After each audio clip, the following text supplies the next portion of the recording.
La conquista del templo. Capítulo 1. Infancia. Los árboles del Parque México despedían unas sombras gigantescas que refrescaban el suelo rojizo, por el que caminaba tomado de la mano de mi madre. A ella no la conocía bien, aunque a mis 2 años de edad no tenía conciencia de ello. Era de mañana y yo no alcanzaba a ver el cielo. Me preocupaba decirle que deseaba tener un hermano. En realidad no lo deseaba y no había pensado en ello, pero alguna señal de su parte me había indicado que pedírselo la haría sentirse orgullosa de mí. Su reacción fue la esperada. Se asombró y me felicitó por ser tan generoso. Me sentí feliz, pero le había mentido. Lo que me interesaba era recibir su felicitación y aprecio. A medida que maduro, me doy cuenta que cada instante refleja en forma concentrada el tema central de la vida y el primer recuerdo lo contiene como en capullo. He repetido la misma conducta centenares de veces, haciendo cosas por control externo para ser aprobado. No sé si el patrón fue programado en mi mente antes de ese primer recuerdo consciente. Probablemente así era, porque también mi madre estaba entrenada para hacer lo mismo. Tengo una imagen precisa de 2 mujeres bañándome en una tina, pero no sé si es un recuerdo o un comentario que oí y lo grabé como propio, o el resultado de haber visto una fotografía. Las 2 mujeres eran mi madre y mi abuela. Esta última se llamaba Menuje y era una linda mujer judía, delicadamente intensa y dominante. Mi madre nació en Polonia, provenía de la ciudad de Lublin, famosa por haber albergado en su seno a un gran cabalista hacía varios siglos. Se le conocía como el vidente de Lublin, porque era capaz de saber los pecados y las virtudes de todo aquel que se le aproximaba. De pequeño, lo que veía le provocaba tanto sufrimiento que pidió ser vendado de los ojos, permaneciendo así durante toda su infancia. Le rogaba a Dios que su videncia terminara o que al menos se restringiera a unos pocos kilómetros a la redonda. Menuje era hija de un estudioso de la Torá y considerada una de las más bellas doncellas de su pueblo. Poseía un espíritu bohemio que la hizo amar el teatro y dedicarse a él. Le gustaba el arte y leía todo lo que caía en sus manos. Su mente abarcaba mucho más que su época y estaba enterada de la política internacional y sus vicisitudes. Sin embargo, vivía en una comunidad cerrada y rígida. Su padre estaba asustado por la liberalidad que veía en ella y lo obligó a casarse con un religioso ortodoxo. Mi abuelo la conoció el día de su boda. Él era un estudiante aventajado de la yeshiva. Había sido elegido por mi bisabuelo por su talento, pero a mi abuela no le gustó cuando en su ceremonia nupcial lo observó por primera vez. Lo consideró débil e indigno de ella y mantuvo esa impresión el resto de su vida. Tuvieron 6 hijas, la menor de las cuales fue mi madre, Estuya. De niña, Estuya asistía al colegio polaco, en el cual sobresalía por su inteligencia y dedicación.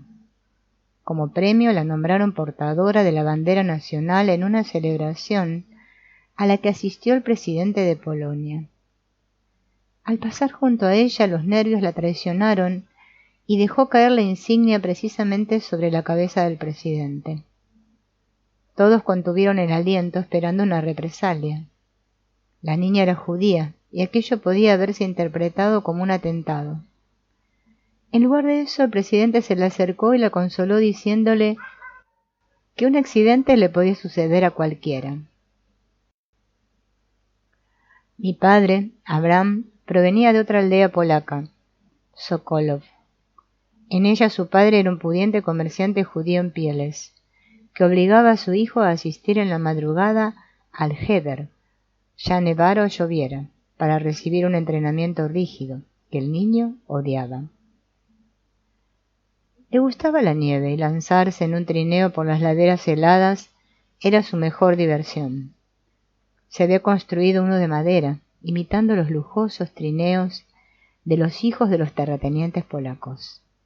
Era un chico muy travieso y valiente. En una ocasión decidió lanzarse por la más escarpada pendiente de su pueblo, atropellando a una vendedora de tortitas de patata, las que salieron disparadas de su canasta, con el beneplácito de los niños del Heder. Su madre, Haye, mi abuela paterna, era hermana de Menuge, pero ambas representaban las caras opuestas de una misma moneda. Menuge era culta, sutil, sensible y bondadosa, mientras que Haye era materialista, burda y oscura de emociones. En Sokolov las temperaturas llegaban hasta los 40 grados centígrados bajo cero. Mi abuelo paterno viajaba 2 veces al año a Moscú y a París, con el objeto de comprar pieles para su negocio. De París importaba charol finísimo y de Rusia gruesas y pesadas pieles de astracán. En Polonia se le consideraba un gran erudito en el Talmud y un estudioso brillante de la Torá. Sus continuos viajes lo convencieron de que el antisemitismo iba a ir en aumento y en 1927 emigró a América. Desembarcó en Veracruz, en lugar de Nueva York. Descendió del barco para encontrarse con un espectáculo extraño. Multitud de seres morenos, sudorosos, cargaban bultos en sus espaldas. El calor era sofocante, y el encargado de inmigración no entendía una sola palabra del lenguaje de mi abuelo. Trató de deletrear su apellido, Warshawski, pero frustrado le exigió que lo cambiara por un nombre más comprensible. Desesperado mi abuelo se decidió por Grinberg.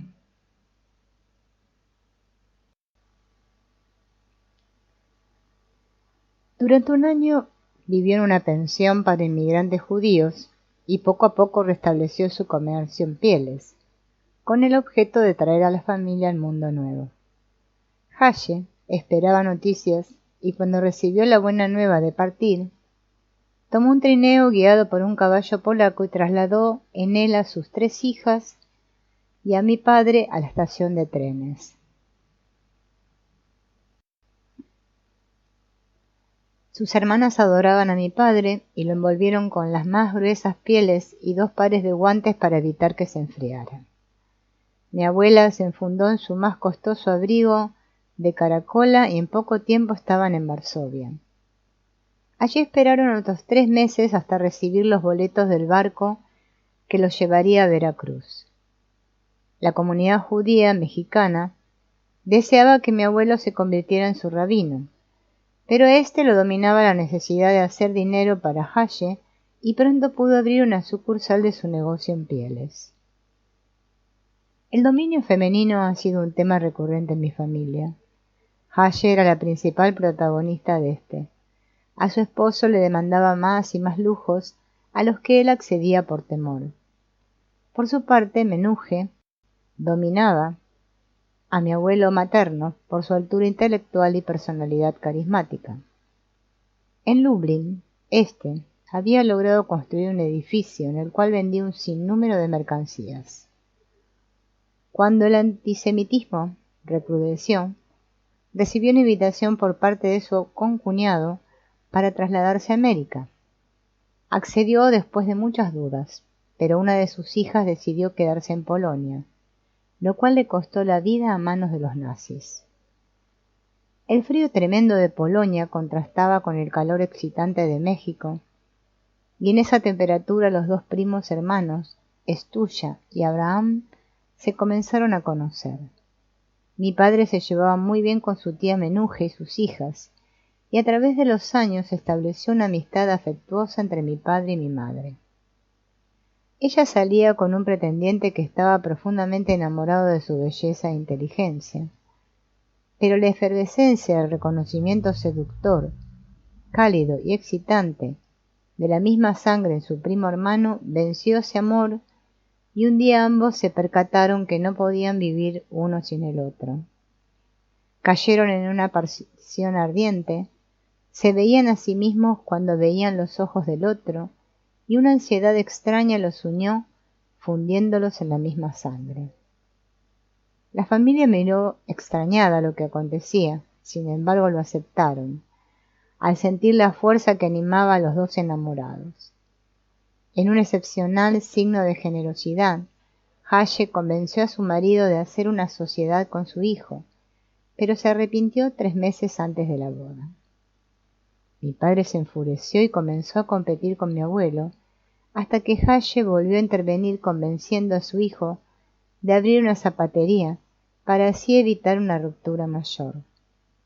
Un año después, la zapatería quebró y mi padre decidió que era tiempo de volverse independiente de Haye y abrió una peletería, en la cual prosperó. La pasión intensa es deliciosa, pero peligrosa. Estuya y Abraham se conocieron y la fuerza de su unión se fortalecía a medida que nacían sus hijos. Sin embargo, la misma pasión que los ligaba se manifestaba en peleas terribles cuando entraban en desacuerdo. Estuya dependía de la personalidad de su madre. Ella la guiaba y acompañaba en todos sus procesos. La misma dependencia, aunque más profunda, la mostraba su hermana Eva. Ambas consideraban a su madre como un ejemplo magnífico a seguir, pero ninguna tenía la altura y personalidad de mi abuela materna. Menuge nunca fue capaz de aprender español.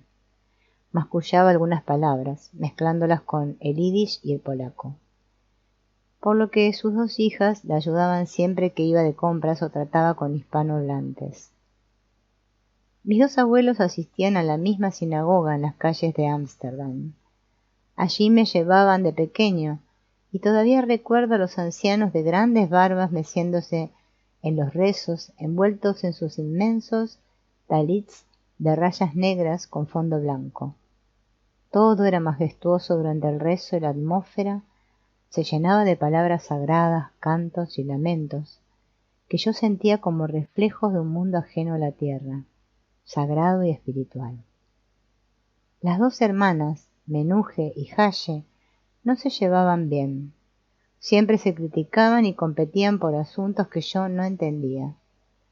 Para el esposo de Haye, su mujer, era una princesa que gustaba de joyas y lujos exorbitantes que él siempre complacía. Era rico por su negocio y por haber ganado 3 veces el premio mayor de la lotería. Sus amigos lo seguían para espiar los números que compraba. Menuge, en cambio, era sencilla, aunque muy culta. Dominaba a su marido totalmente y era generosa en extremo.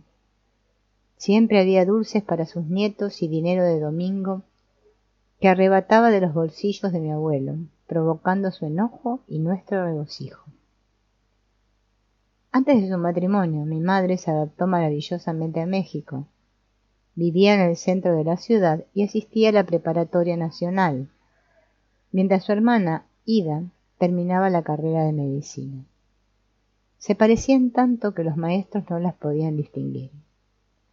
Aprovechando la situación, en una ocasión, Ida le pidió que la sustituyera en la presentación de un examen para el que no estaba preparada. Mi madre se puso unos lentes oscuros y presentó el examen. En la preparatoria, Estuya fue electa reina de la belleza, lo que le satisfizo enormemente. Recuerdo que al pasear con ella en la calle, todos los varones le lanzaban piropos, los que a mí me provocaban grandes rabietas y un sentimiento extraño de orgullo. Mi padre sufrió el dominio despiadado de mi abuela paterna. Lo hacía trabajar junto con sus hermanas y solo pudo estudiar en su tiempo libre, terminando la carrera de contador. Durante toda su vida se quejó del terrible trato que recibió y de la ausencia de juguetes o fiestas. Con sus propios hijos, sin embargo, repitió la misma conducta. De pequeño siempre esperaba yo recibir algún regalo de mi padre, hasta que el deseo se fue opacando y consideré natural la ausencia de sorpresas.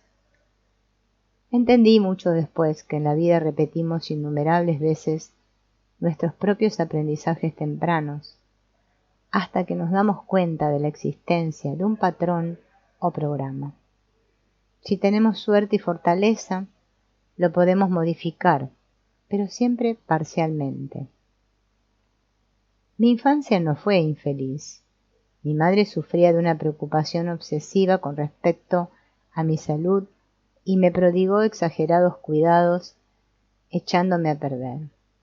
Alguna vez oí decir que los rusos acostumbraban a romper estrepitosamente las copas que les servían para beber vodka. Yo adopté la misma costumbre, rompiendo los vasos después de beber su contenido. Me llevaban al Parque México y mientras corría por sus prados y calzadas, robaba todos los sombreros que los ancianos dejaban en los bancos, llevándoselos a mi abuelo materno, el que se regocijaba con ello. Adopté la costumbre materna de colocar una servilleta de papel sobre la superficie líquida de la sopa, con el objeto de absorber las partículas de grasa. Me parecía que todo el mundo hacía lo mismo, y nunca me pregunté la razón del hábito. Me encantaba nadar. Me llevaban a la piscina del recién inaugurado Centro Deportivo Israelita, en la cual chapoteaba en compañía de otros niños. Un niño un poco mayor que yo empezó a molestarme. Me tiraba agua a la cara y quería pelearse conmigo. Incapaz de defenderme por mí mismo, le empecé a gritar a mi madre pidiendo el auxilio. Ella me contestó que yo era suficientemente grande para saber defenderme. Aquello me impresionó mucho. No estaba acostumbrado al rechazo materno. Me sentí solo en medio de la piscina. Adoraba a mi tía Ida, y cuando ella decidió emigrar a Israel, se lo prohibí, en medio de una terrible rabieta que nadie pudo parar. En la estación me colgué de sus faldas, amenazándola con suicidarme si se iba. A las pocas semanas la había olvidado completamente, continuando con el robo de sombreros en el parque y destruyendo vasos de cristal. Ida había estudiado medicina en México y se había divorciado después de un matrimonio que fracasó. Antes de emigrar definitivamente a Israel, vivió 2 años en Kansas, en donde se especializó en neonatos. En Israel conoció a un médico, del cual se enamoró y se casó. Desarrolló una extraña afición por los automóviles. Presumía ante todo el mundo de saber la marca y el año de cuantos veía. Mi madre se asombraba por mi capacidad de discernimiento y memoria. Antes de aprender a leer, era capaz de repetir los anuncios de las calles reconociendo su contorno. Mi madre, orgullosa de mis habilidades, las reforzaba continuamente. Mi hermano, Nathan, nació repentinamente. No recuerdo haber reconocido ni el embarazo ni la ausencia de mi madre hasta que vi a aquel ser rojizo y gordo acostado en una cuna en mi cuarto. Vivíamos en la colonia Condesa, frente a la casa de mis primos. Recuerdo mucho más su casa que la mía, porque prácticamente vivía en aquella. Mi madre y su hermana Eva acostumbraban a pasar todas las tardes juntas, y yo en consecuencia hacía lo mismo. Mi primer amigo fue mi primo Moishe. Lo admiraba e imitaba en todo lo que hacía y decía. No existía en el mundo nadie tan sabio y bueno como él. Pasaba mucho más tiempo con Moishe que con Natán o Jerry, mis hermanos menores. Habían nacido uno después del otro y los 3 dormíamos en el mismo cuarto. Natán hacía ruidos descomunales en la noche, mientras se arrullaba a sí mismo dentro de su cuna. Mis hermanos se peleaban muy a menudo. Natán colocaba a Jerry dentro de una enorme cazuela, la que golpeaba, provocando agudos tonos metálicos y terribles llantos, que sólo cesaban cuando Petra, nuestra nana, tomaba cartas en el asunto. Petra era una india tlaxcalteca de nariz chata y tez bronceada. Había llegado a la casa al nacer Jerry y siempre le había prodigado un cariño especial que a mí me pasaba desapercibido, pero que afectó tanto a Natán que solo con la ayuda de una psicoanalista pudo elaborarlo muchos años después. Petra se adueñó de la casa.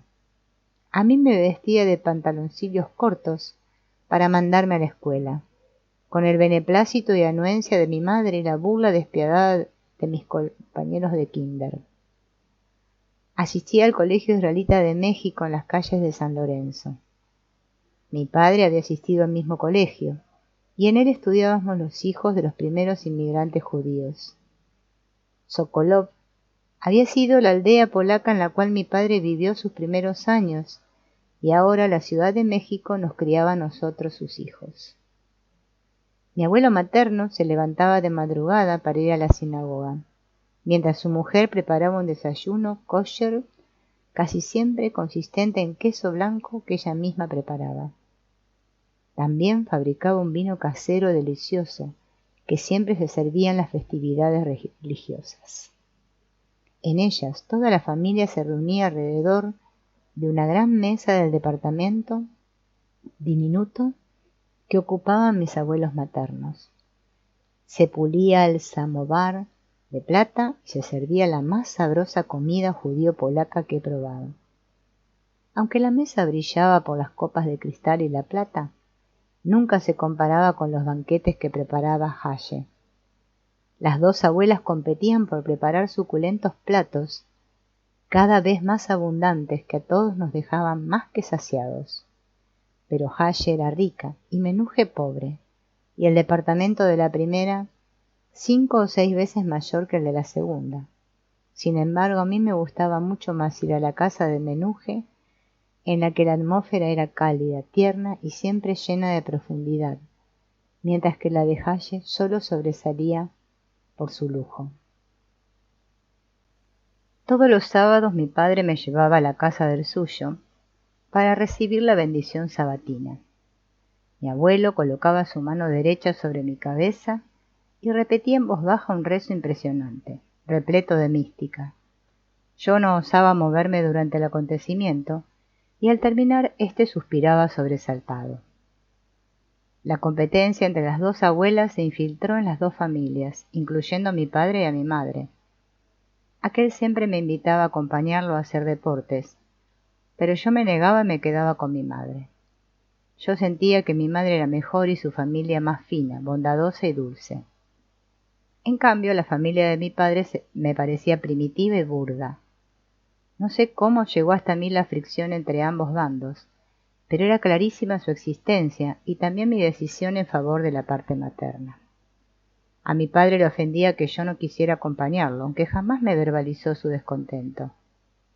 Haye le había enseñado a callar y a no satisfacer sus impulsos y necesidades, sino someterse a los de ella. Mi padre soportaba su propio silencio hasta que explotaba en súbitos arrebatos de furia desbordada. A mí mismo me cuesta trabajo hablar de mis más profundos deseos, y no dudo que esta incapacidad de manifestación provenga de los mismos bloqueos que mi padre interiorizó y que tanto deben haberlo hecho sufrir. Mi madre tenía como consigna aparentar ser perfecta frente a mí. Quizás deseaba imitar a Menuje. Yo siempre creí que la mujer era perfecta, sin sospechar que en realidad mi madre solo aparentaba serlo. Solamente una vez la vi llorar, cuando se despedía del departamento que había hecho florecer a su familia y nacer a sus 3 hijos. Su llanto era incontenible y a mí me llenó de confusión. Durante años he tratado de reconstruir otra memoria, pero hasta la fecha lo único que recuerdo es un sentimiento de gran extrañeza. Mi madre acostumbraba a cambiar el color de su cabello cada semana. Una tarde la acompañé a un edificio que me pareció gigantesco, colindante con la avenida Juárez. Mientras yo contemplaba el panorama de la calle desde un ventanal, ella se sometía a su tratamiento de belleza. De pronto, dijo algo que no coincidía en absoluto con lo que yo había aprendido de ella. No puedo recordar las palabras, pero sí el choque emocional que aquello me provocó. A veces se quedaba quieta y pensativa y se le humedecían los ojos. Al preguntarle lo que le acontecía no decía palabra alguna. Sacudía su cabeza, como si con ello lograra apartar los pensamientos que la trastornaban, y me acariciaba el pelo. Nada, Jackie, nada. Tanto ella como el resto de la familia me llamaban así, Jackie. Yo le insistía y ella volvía a negarse, excepto una ocasión en la que me confesó que se sentía muy culpable por un evento que había sucedido cuando era estudiante en la Preparatoria Nacional. Caminaba junto con sus amigas cuando un joven, entusiasmado por su belleza, sacó su cabeza por la ventana de un trolebús, sin darse cuenta que éste estaba a punto de rozar un poste de luz. El muchacho quedó atrapado entre el poste y la ventanilla, muriendo en el acto. Nos cambiamos a una casa nueva de 2 pisos y jardín en la colonia Polanco.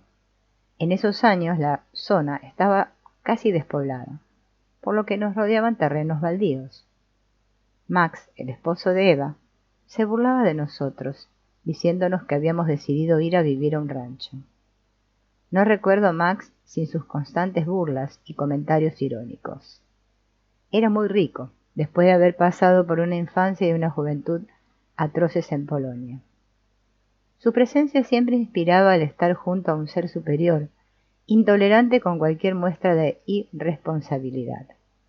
Su generosidad, sin embargo, era ejemplar. A su familia la mantenía en un ambiente de lujo y continuos regalos. Yo envidiaba a mis primos y muchas veces deseé que mi padre fuera tan generoso como mi tío. Poseía una fábrica de chamarras, las que anunciaba por radio. Mis primos y yo escuchábamos los anuncios y nos llenábamos de orgullo. En una ocasión, junto a la radio, una sirvienta de mis primos planchaba la ropa, mientras todos oíamos los anuncios. De pronto, a mí se me ocurrió hacer una broma, y me dirigí corriendo hacia la planchadora. Ella, en un acto de defensa instintivo, interpuso la plancha hirviente con la que me quemó un brazo. Al día siguiente, asistí a un enfrentamiento entre la pobre sirvienta y mi padre, que jamás podré olvidar. Este le gritaba enfurecido por su accidentada agresión y le pegó, mientras yo asustado observaba la escena desde un rincón de la cocina. Esa fue una de las pocas veces que vi a mi padre en casa de mis primos, y su defensa de mí me sorprendió mucho y me infundió de un doble sentimiento. Por un lado demostraba que yo le importaba realmente, pero por el otro reforzaba la idea de que provenía de una rama familiar más primitiva y burda que la parte materna. En las noches, mi padre me contaba cuentos de un gato y unos ratones, Tom y Jerry, que yo oía acostado sobre su pecho. Oíamos música clásica y el Romeo y Julieta de Tchaikovsky, que tanto le gustaba a él. A mí todavía me provocaba la imagen tierna de esas noches. Por lo demás, mi padre se ocupaba poco de mí. Toda su atención iba hacia su esposa, a quien idolatraba, considerándola la mujer más bella e inteligente sobre la tierra. Mi madre, junto con un grupo de amigos, decidió grabar un disco en yiddish. Recuerdo acompañándola al estudio de grabación, en el cual grandes discos giraban, llevando tras de sí metros y metros de celulosa café oscuro, que a mí me fascinaba. Los aparatos electrónicos siempre me provocaban admiración y gusto. En la nueva casa me pasaba horas enteras hurgando dentro de una gigantesca radio de onda corta, alargando y acortando la conexión de su bocina con su amplificador. La maniobra de agregarle cable me parecía casi mágica, y presumía ante cuando amigo venía a visitarme. También me empecé a interesar en las baterías eléctricas y los diminutos motores magnéticos. Juntaba piezas y hacía experimentos con imanes, brújulas y baterías, que me ocupaban tardes enteras. Un día trajeron a casa un aparato de televisión. Un tío paterno aparecía en uno de los programas y pronto mis hermanos y yo no queríamos alejarnos de la pantalla. Mi madre consideró que nos estábamos enviciando en una actividad que atentaba contra la imaginación y colocó un candado que impedía encender el aparato. Estableció un horario estricto para verlo y esa conducta me llenó de indignación. Me atreví a sospechar que mi madre no era perfecta y su insistencia en que yo aprendiera a tocar el piano confirmó mi sospecha. Decía que la música era el mejor remedio contra la tristeza y que yo, cuando fuese mayor, se lo agradecería. Yo no entendía aquello de la tristeza. No podía imaginarme que ella estuviera triste, pero su afirmación me hizo entreverlo. Contrató una maestra de piano, que venía 2 veces por semana a someterme a un estricto y aburrido sistema de entrenamiento. Las sesiones duraban 1 hora y al terminar me dejaba ejercicios de repetición de escalas y escritos teóricos acerca de solfeo y armonía. Jamás pude estudiar sus tareas. Vigilaba la calle a la hora en la que acostumbraba a venir y corría junto al piano. Y en los 10 minutos de intervalo entre el momento que estacionaba su auto y aparecía junto a mí, me aprendía de memoria todos los ejercicios y se los repetía fresco y con cara de inocencia. La llegué a odiar tanto que me imaginaba armando una bomba y colocándola debajo del banquillo del piano para hacerla volar por los aires. Protesté tantas veces y en forma tan angustiada que mi madre acabó por suspender las clases. La casa quedaba tan lejos de la de mis primos que dejamos de vernos. Creo que la lejanía con su hermana Eva afectó mucho a mi madre. Yo, entretanto, había madurado y empezaba a leer. Petra seguía con nosotros y su conducta era cada día más tiránica.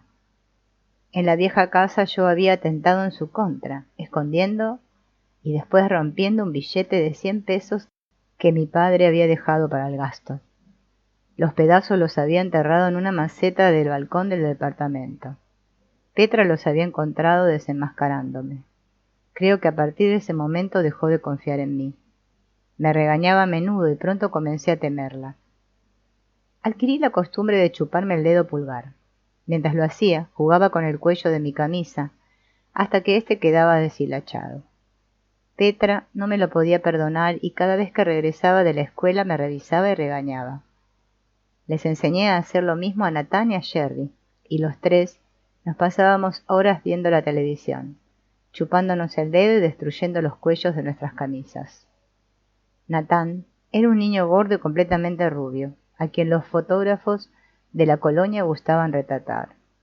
Sus rizos dorados y sus grandes mofletes le daban una apariencia de autosatisfacción golosa. En las peleas con Jerry tomó la costumbre de morderse el dedo índice, hasta que le salió un callo inmenso y duro, del cual Petra se burlaba. Jerry, por su parte, le hacía ponerse nervioso con el objeto de que se mordiera su callo y así tener ventaja sobre él. En el autobús que me llevaba diariamente a la escuela, los muchachos mayores se burlaban de mí. Me decían que tenía cara de indio y a veces me quitaban mi bocadillo. Desesperado, ideé una estrategia para distraerlos. Me aprendí de memoria la hora exacta en la cual el autobús pasaba por mis compañeros, conseguí un reloj de pulsera sin carátula y de vez en cuando observaba ostensiblemente los resortes y engranes de su maquinaria. Intrigados, los muchachos comenzaron a interrogarme acerca de la hora. Al contestarles con exactitud, revisaron el reloj y se mostraron asombrados, hasta que uno de ellos descubrió la trampa. Al día siguiente me opuse a ir a la escuela. Mi madre indagó lo suficiente hasta hacerme confesar la verdadera razón de mi conducta. Decidió acompañarme y yo me morí de vergüenza. Se sentó al fondo del autobús, entabló conversación con los muchachos que me molestaban y santo remedio, jamás lo volvieron a hacer. A partir de eso yo siempre me sentí mal al adivinar sus pensamientos de burlas en mi persona. En la vieja casa siempre buscaba la compañía de Moille o de un amigo que era mi vecino, y poseía una mesa de billar en la que jugábamos durante las tardes. Un piso arriba del nuestro vivía una niña, Elena, que fue mi primera aventura sexual. Una tarde llegó a casa y me invitó a verle la braga, y me acosté boca arriba y ella caminó sobre mí, provocándome una excitación deliciosa. Después se desnudó y yo me asombré de que no tuviera pene. Al día siguiente le contó todo a su mamá y ésta me regañó. Yo le eché la culpa a Elena y me sentí un cobarde. Íbamos frecuentemente a Acapulco. Nos hospedábamos en el Hotel Caleta y hacíamos volcanes con la arena, los que consistían en un montículo hueco con un agujero central. Encendíamos periódicos y veíamos salir las llamas y el humo por su cráter. Aprendí a nadar muy bien, y a mi padre le gustaba flotar de espaldas en el agua. llevándome a pasear mientras yo hacía lo mismo, sostenido por sus pies.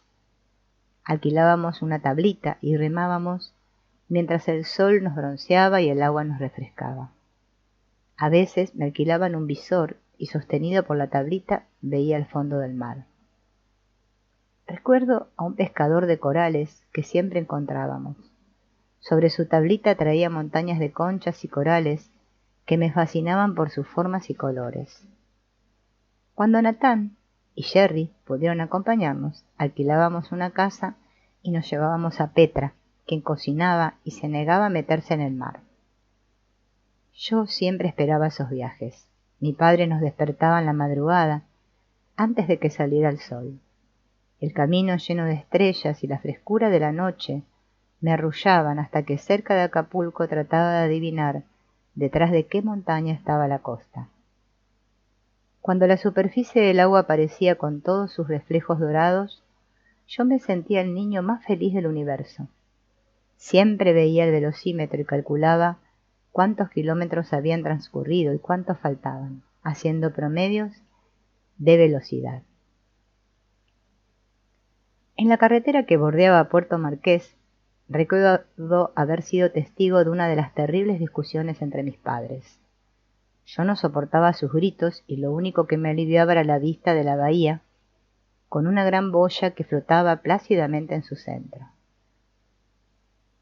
Los barcos y las lanchas me despertaban un gran entusiasmo y soñaba con construirme una de madera.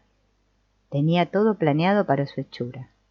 Consistiría en ladrillos redondos, pegados unos sobre los otros.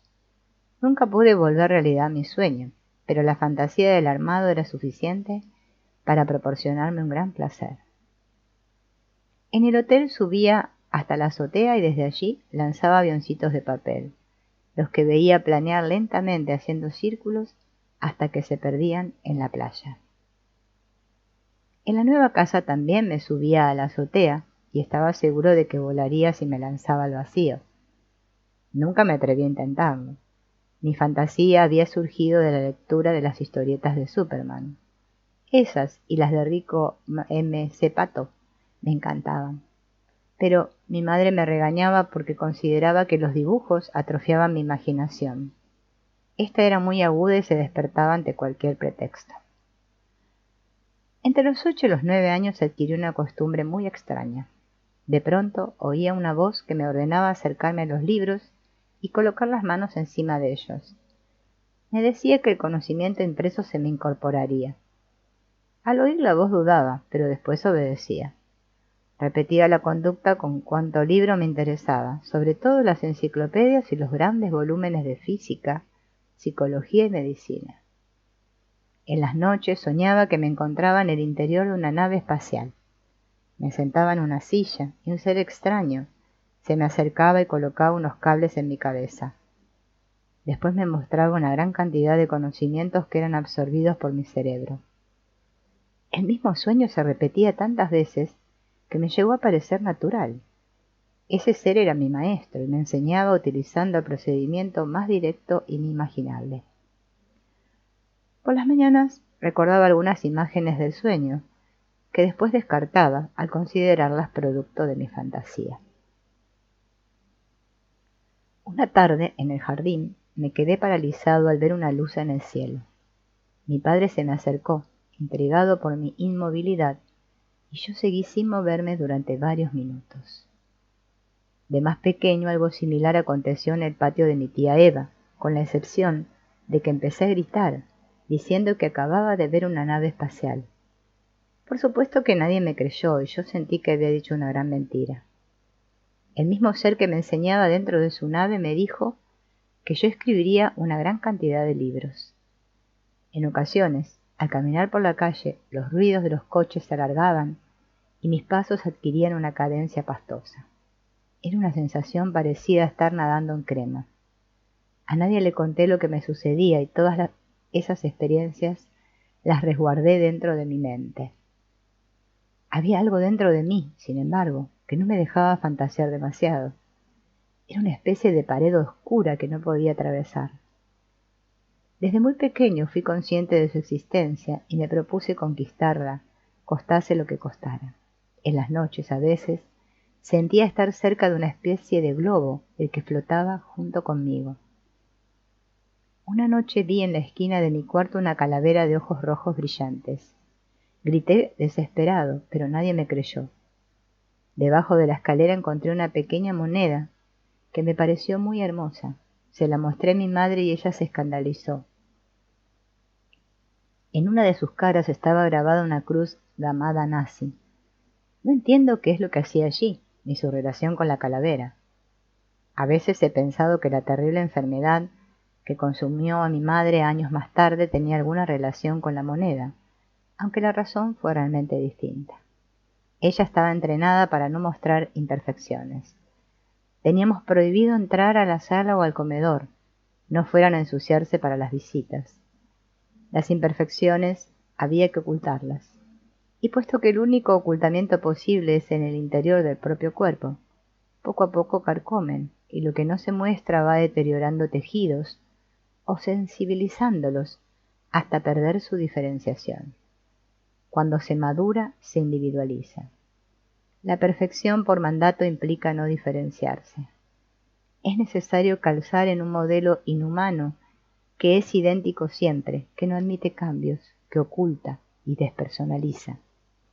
Eso es lo que acabó por matar a mi madre, y a mí me dejó la fantasía de que la mujer es perfecta pero estéril, perfecta pero desconocida, perfecta pero enferma, perfecta pero muerta. En cambio, mi padre era real, auténtico e imperfecto. Eso era interpretado por la familia de mi madre como indecente y primitivo. Los hijos de Eva también bebieron una considerable dosis de perfección aparentada. Menuge era el modelo y Estuya y Eva existían en su misma calidad o desaparecerían. Heredé los mismos síntomas, pero con un modelo que no pudo sobrevivir a mi pubertad, y por ello la imagen que tuve de la mujer fue incompleta y falsa. Es regla del desarrollo no dejar nada a medias, y en el aprendizaje de la mujer he desperdiciado mis mejores energías. Salía a menudo de vacaciones con mi tío Max y mis primos a Cautla. En las noches, el jardín del hotel se llenaba de luciérnagas, que todos cazábamos e introducíamos en botellas. Nos alumbraban y a mí me fascinaba ver la luz verde eléctrica que creaban. Había una niña que me atraía. Era solitaria y pensativa y se pasaba horas enteras caminando por el jardín. No me atrevía a acercarme a ella, y cuando lo hice recibí una humillación que me afectó durante años. Me dijo que echara mis pulgas a otro lado, con un tono despreciativo insufrible. Me alejé de ella y me lancé a una piscina de aguas sulfurosas. Un recuerdo mucho más amable del sexo femenino aconteció cuando de mucho más pequeño y en otro hotel, pero de Cuernavaca, conocí a otra niña. Era una pícara, me espiaba cuando me desvestía en mi cuarto y me invitaba a jugar con ella debajo de las sábanas. Nos besábamos y acariciábamos como gatitos hasta quedar extenuados. No nos importaba que nos vieran y cuando mi madre y la mamá de la niña lo hacían, disfrutaban sin impedir nuestros juegos. Incluso los estimulaban con sus risas y comentarios jocosos. En mis relaciones con mi familia tenía la sensación de que no me conocían. En ocasiones, mi impresión era que al hablar conmigo hablaban con otra persona que ellos creían era yo, pero que yo sabía que no lo era.